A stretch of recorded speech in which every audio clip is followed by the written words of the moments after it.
specifically for anyone that's starting their entrepreneurial journey or considering. Right now, I'm out walking. We may turn this into a series, walking and yapping. But two things happened this week. I was talking to a friend, and he was just saying like how hard things are, and um, it ultimately like boiled down to him setting like unrealistic expectations. So I was just giving him a little bit of my backstory, which I will share in this video. And when you're like in uncharted territory, you just don't know. So naturally, you're going to have unrealistic expectations. You don't even know what to expect in the first place. And another friend starting a business, and I just noticed that they were focused on the absolute most unimportant things when starting a business, which same thing I was dealing with. Um, Now, my entrepreneurial journey probably started when I was 7. So it's like 30 years ago. And that's another thing that people discount, like the time it takes. Not saying it's gonna take 30 years, but it's like being an entrepreneur, you're like constantly, it's like a video game. You're constantly acquiring like new skills. So one of the very first skills I learned as an entrepreneur was not to let people know you have money. Um, my dad came into town, and I believe he gave me like $5 or something. And I lost the $5 in the back seat. So he all he had was 20s. And so he gave me a $20 bill. And that was like my first ever $20 bill. So being a kid, you're like excited and you're like telling people. So my godfathers, y'all gonna get the full story about everything. But my godfather's dad, me and my friends used to always like hang at his house. And I ended up telling him, or he overheard me telling my friends. So he asked to borrow the $20. Like, mind you, I'm like 7. So I gave him the $20. I actually learned 2 lessons. Don't tell people your business. And if you do business with men, you do business with men. What he did was when he was ready to pay back the money, it's like a few days later, he gave it to my grandmother. My grandmother then took the money and purchased, I don't know why she did this. She purchased Pac-Man for my Sega Genesis, which she didn't even play, but she was just obsessed with the game Pac-Man as a kid. So I was basically out of money, and I had this silly ass Pac-Man game. Damn flies. I had this silly ass Pac-Man game that I didn't even want to play. So from there, so from then on out, I'm like, if I have money, just keep it to myself. So I have to be in these situations. Also, if you borrow money from a man, like just give it back to like anyway. After that, um, I moved to Texas and I was about 10 at the time. Pokemon cards like really, really hot.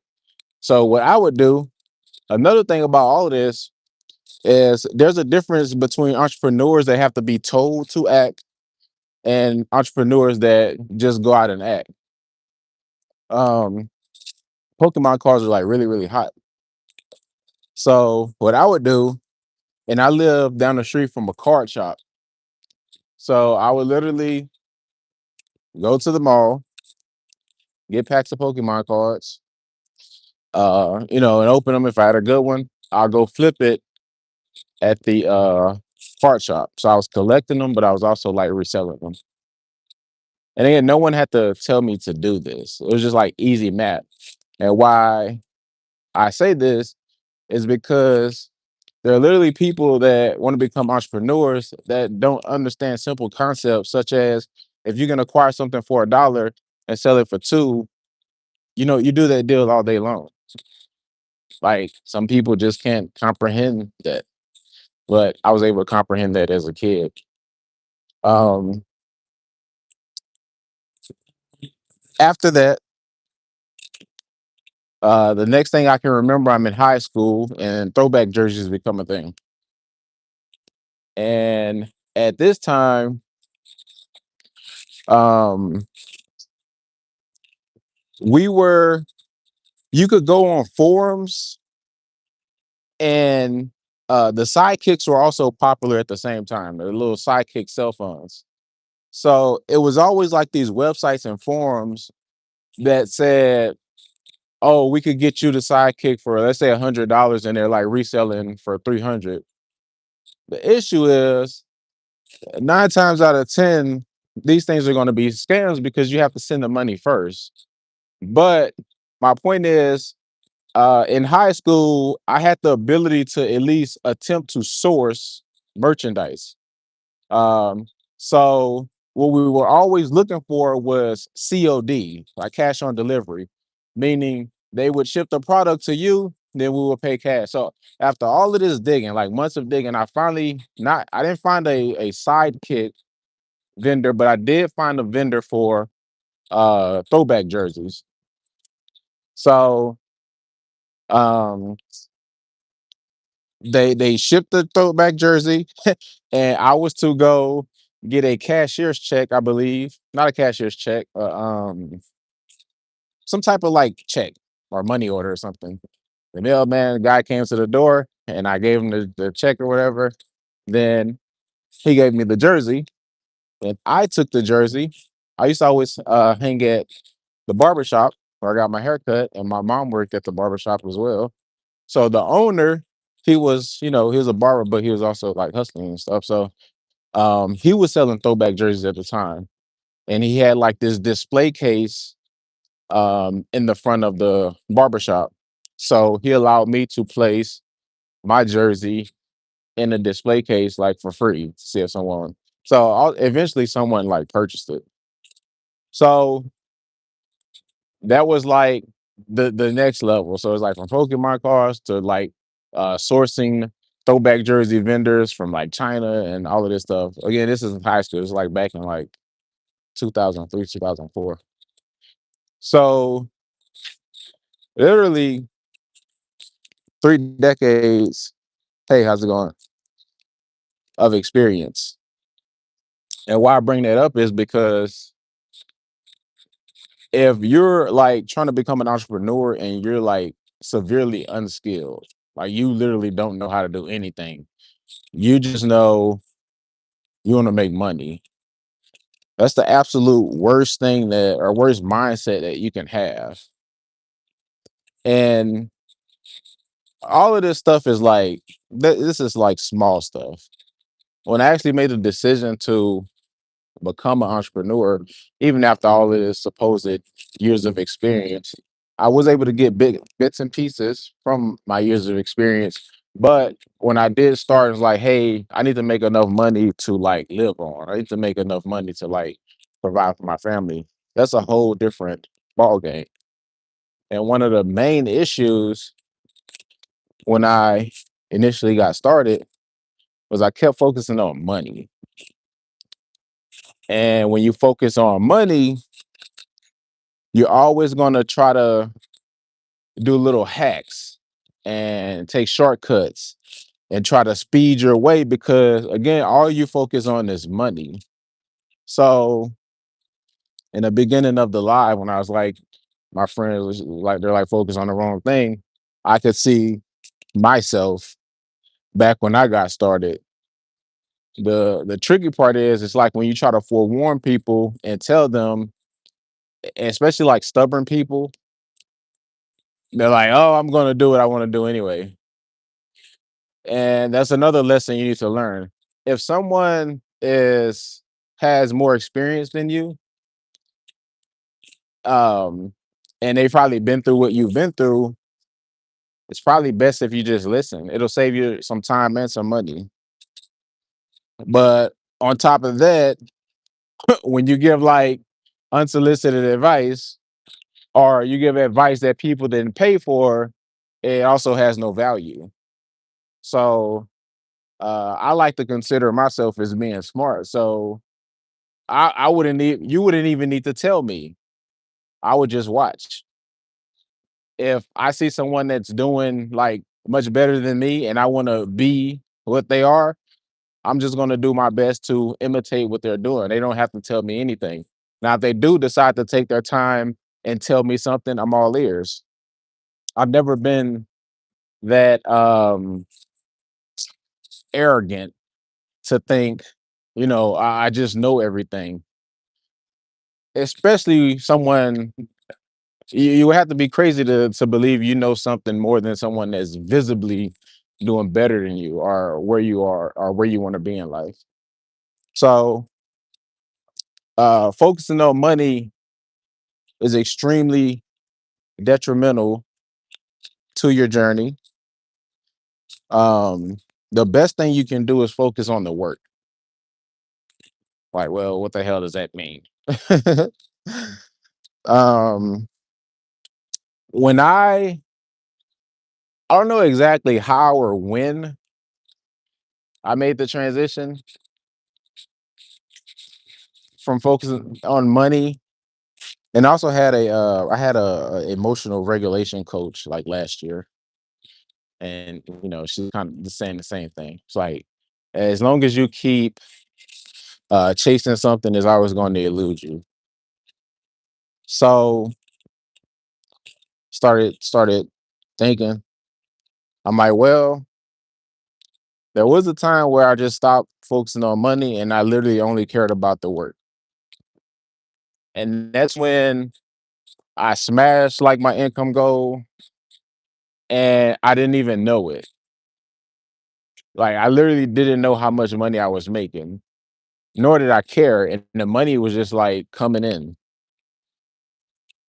And this was a time period where I would wake up, I would get my little vitality bowl, my little acai bowl, and I would go live like hours upon hours upon hours. And that was just me working, providing value, like focusing on the people. So my mindset shifted from just focusing on money. So once I focused on actually helping people, actually providing solutions to problems, that's when I was rewarded with the money. So, for example, if my friends like, hey, I want to make $100,000 per month, I'm like, this is the wrong thinking. You should probably figure out how you can, create 100 hours of content a month or 100 pieces of content a month, whatever the case may be. Then those actions will get you to your income goals. But just saying, oh, I want to make X amount of money. Here's my stupid plan. That's typically not going to get it. Oh, it's muddy over there. Hello, hello, hello. So this was back like 2020 when I just decided to like focus on the work. Outside of focusing on the work, you need to be focused, period, on the task at hand. Oh, let's see if I can cross here.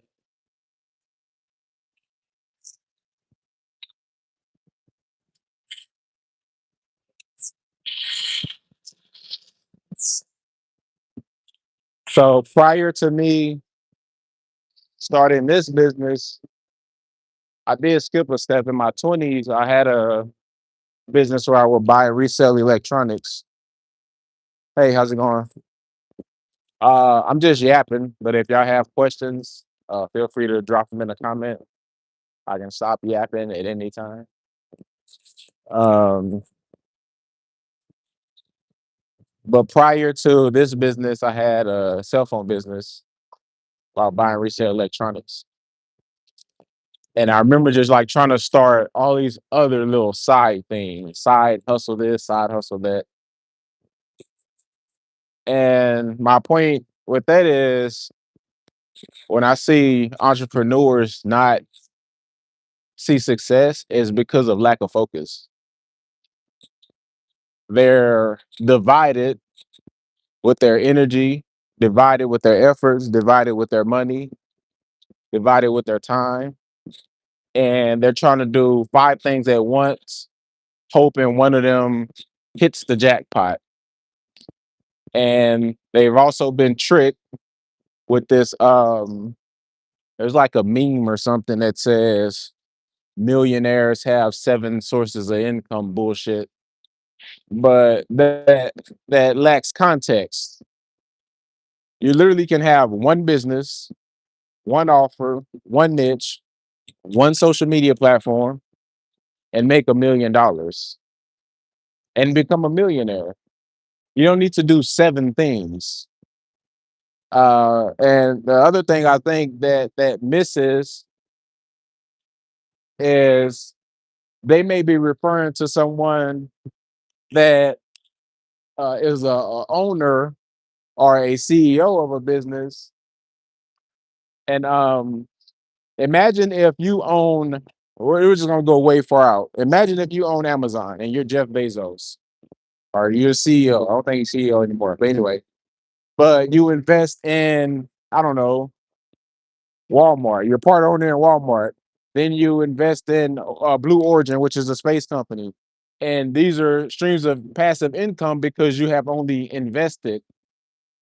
So it's different than him trying to run seven businesses. Yes, you can invest money into different things to earn passive income that are considered streams of income, but you cannot actively try to manage seven businesses. It just doesn't make sense. You can try, but I promise you, you're better off with just focusing all your energy and effort into the one thing. So that was one of my biggest issues when I started trying to make money online was I had 10 different things going at once because I was hoping one of them hit. So then I could probably try to focus all of my energy and effort on into that. But I was literally just diluting myself.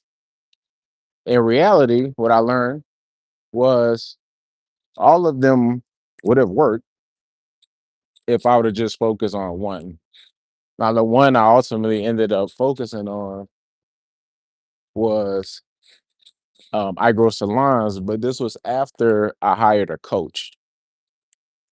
I hired a coach for the simple fact that I wasn't seeing the results that I wanted to see.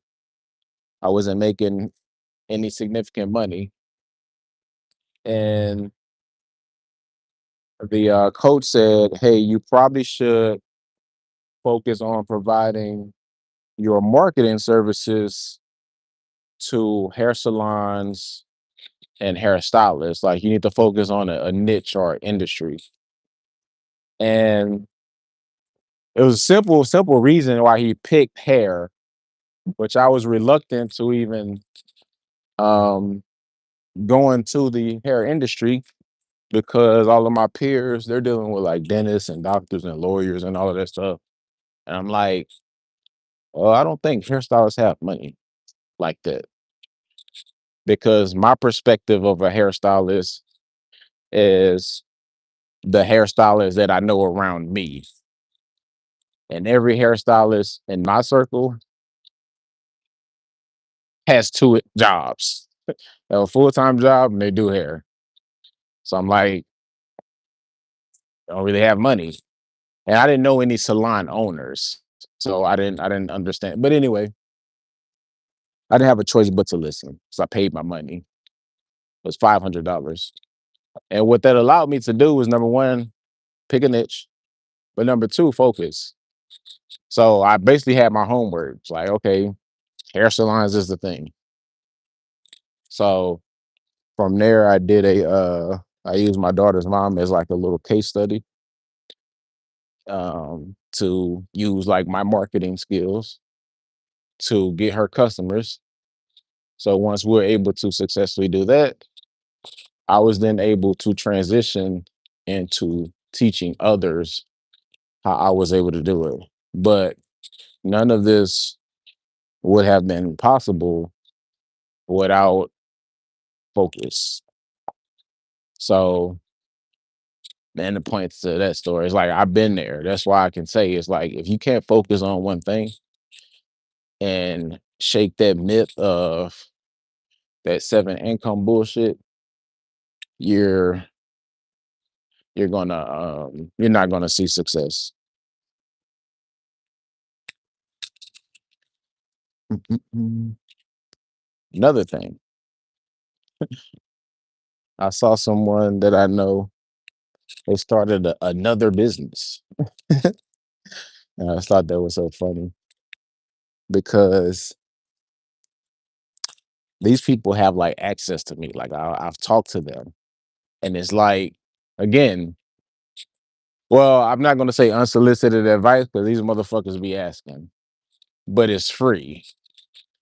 I don't charge them anything. Free advice is valueless unless you're a fucking genius. Only smart people will listen to free advice. Dumb people will let you talk your fucking head off and not take and do the exact opposite of what you said. Like, man, fuck you. I'm gonna do this shit my way. But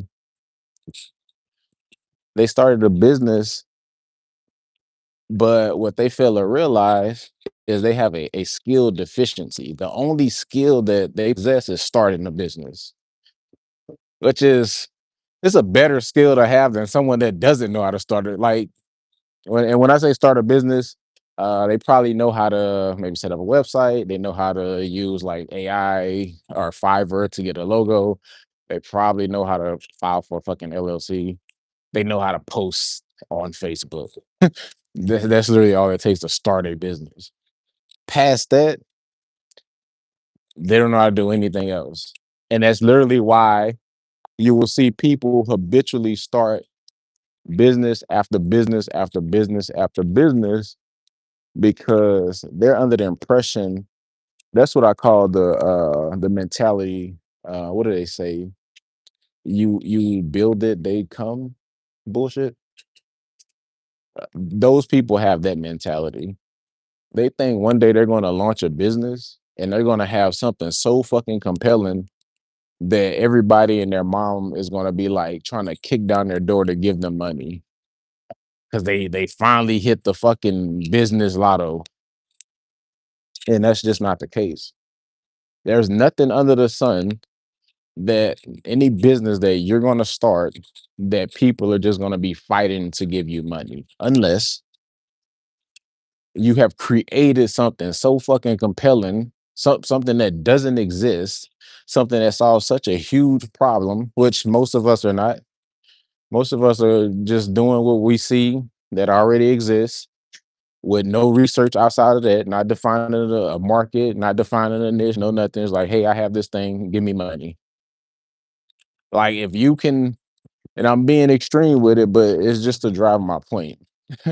Unless you come up with a fucking in-home portable teleport teleportation machine that can send me anywhere in the world in 1 second for free. No, you haven't done anything. So don't there's no coming to that bullshit that you have.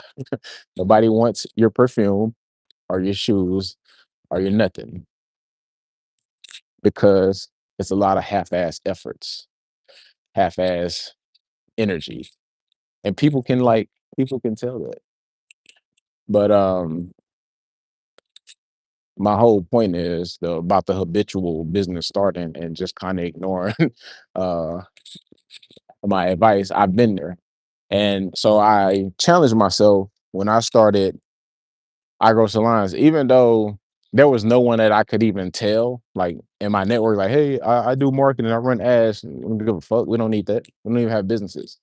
There was no one I could tell anyway. But I challenged myself to go promote out into the world. And that's what I see people they don't do. It's always this bullshit of posting on Facebook or posting on your personal Instagram, which I think is the absolute dumbest shit you can do because that's a cop out. You're trying to take the easy way out of doing work. Then you're going to play the game of, oh, my people don't support me. My family don't support me. My friend, they're not supposed to. I hope they don't because it's giving you bad lessons in business. If I have 100 friends and 10% of them support me, how long can I keep, let's even say 50%, 50% support me. How long can I keep relying on my 50 friends? Like, are my 50 friends rich? And I'm selling some super, super high ticket shit that they really, really need? I highly doubt it. So it's like the majority of us are poor and our network and friends and family are poor too. So how you gonna build a business on poor people? And one of the most compelling things I ever heard Alex Hormozy say, and this was like a few weeks ago, was if you build a business based on people that are unstable, your business is going to be unstable. Even in my own business, I've been in business like 7 years, but a large majority of people that I deal with, and I can just see this in like churn rate and people like turn their ads off and things like that. They're like unstable. So sometimes you just be in the wrong market to begin with. I can literally take my same skill set and apply it to, I don't know, lawyers or doctors or, people that are not unstable. Because if their income is up and down, so is yours. So I would challenge anyone that's starting a business. Don't tell anyone you know. Challenge yourself. Go out and tell the world. So, for example, the story I'm telling you about, not to dox anybody, it's a cake business. We call it a cake business. It's like, hey, post a fucking chat GPT flyer. I have cakes. Best cakes in the city.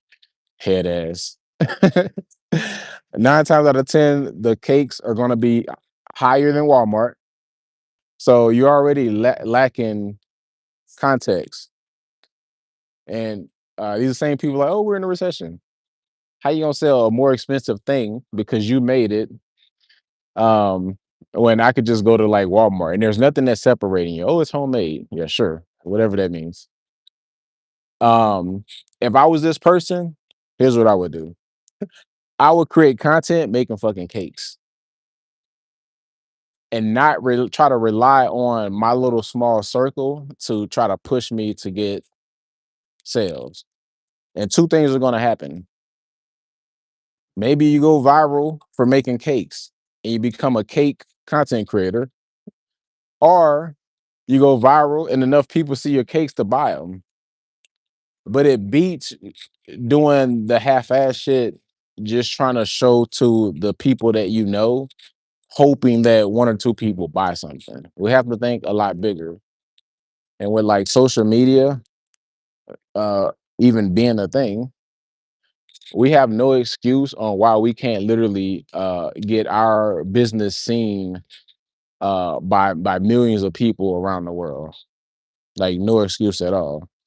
We no longer have to rely on our immediate circle, nor would I even recommend that. I think it's just dated and ineffective. I'm from Dallas, Texas. Where are you from?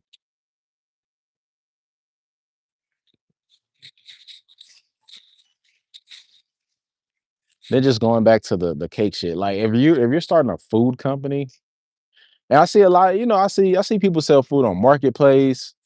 People do like the little, jar cakes and all this shit. Like, you need to start showing people you making this stuff.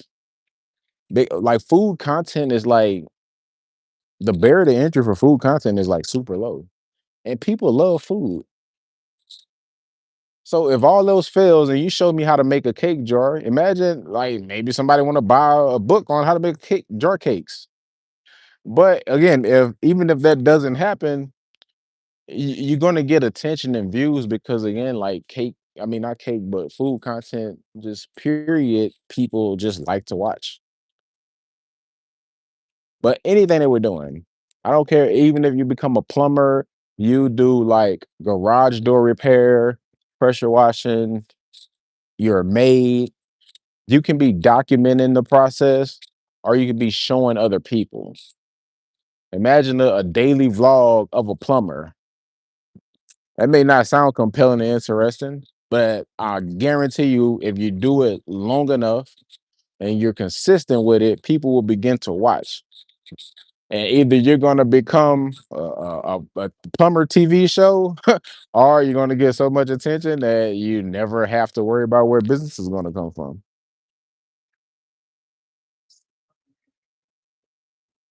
But yeah, we're all needing to adjust our mindset and understand that we are essentially media companies over anything, over any and everything.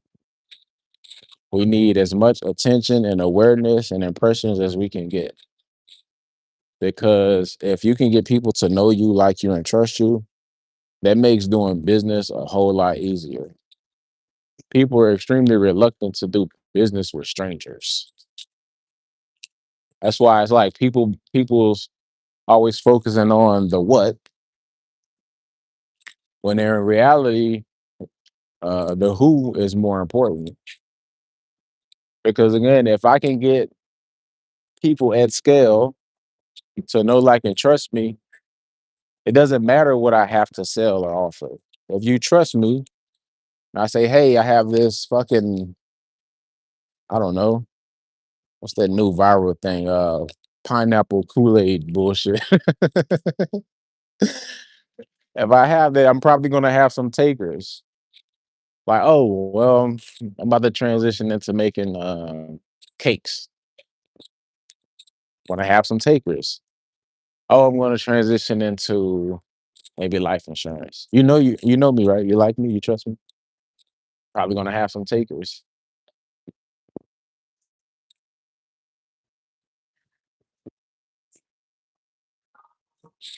You want to see people play putt putt golf. This is the most boring shit I've ever done in my life.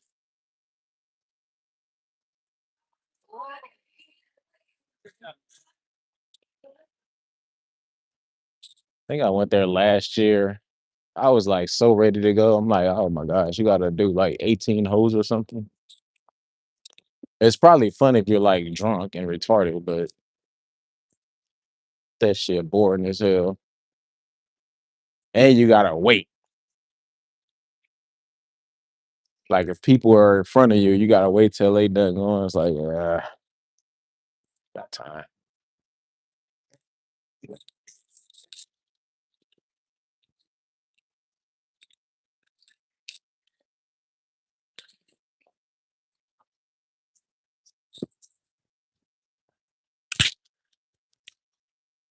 Questions, questions, questions.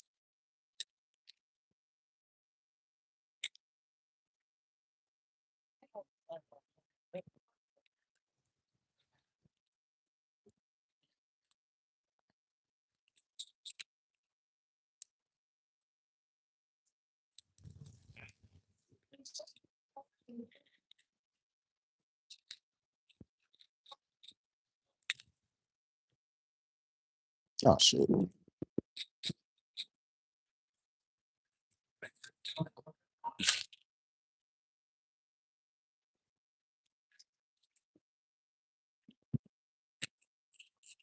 It's showing us like three people consistently viewing, but nobody's saying anything. Are y'all bots?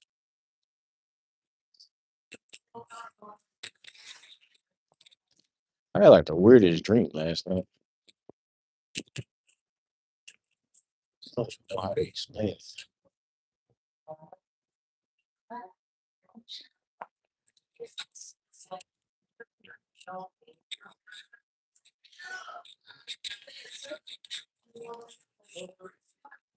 But I don't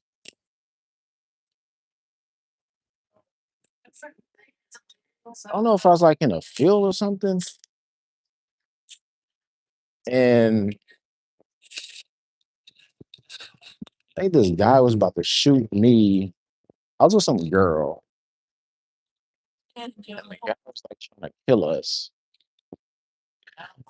Like we escaped and found this plant where we like squeezed the berries or something, and like this mist got in the air, which did something to the guy. The next thing I remember, this is the part that was like tricky. I don't know if I was viewing this or I was in it, but I just remember a car like driving really fast and like crashed. And I think like the girl went like flying out the car. Or something.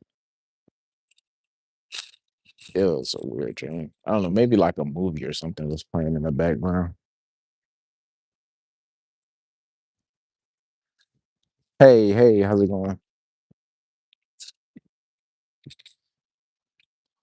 I just be yapping like I don't think nobody be on here listening. But at least I got me a 30-minute walk in. It's 10:41. I got pickleball at 1. So I need to do something right quick. Then I'm gonna hop on my computer. I need to set up an ad for a K-tip service and an ad for another service. So I'm gonna stream that.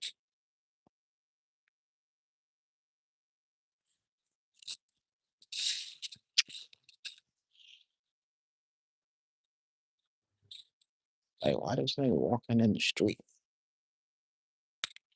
I need to do that. Then I need to set up some ads for myself.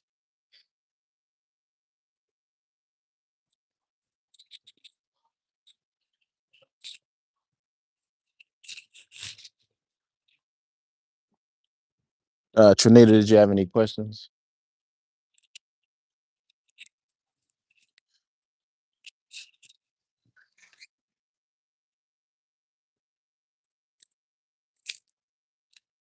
Can you do one for quick food service?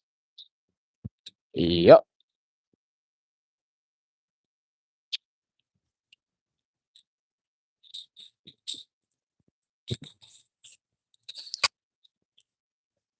How much is your quick weave service?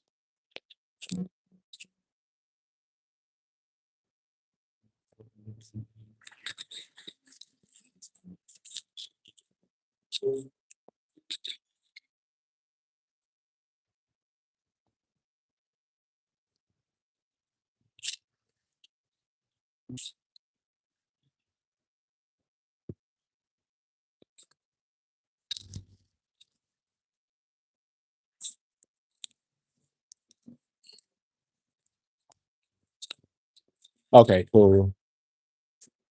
So yeah, I can set up like a mock campaign.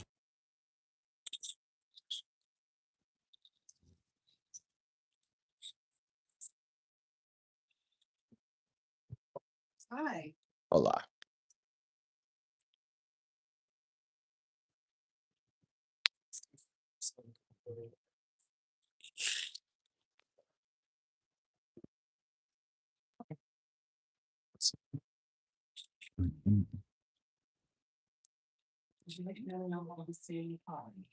We don't.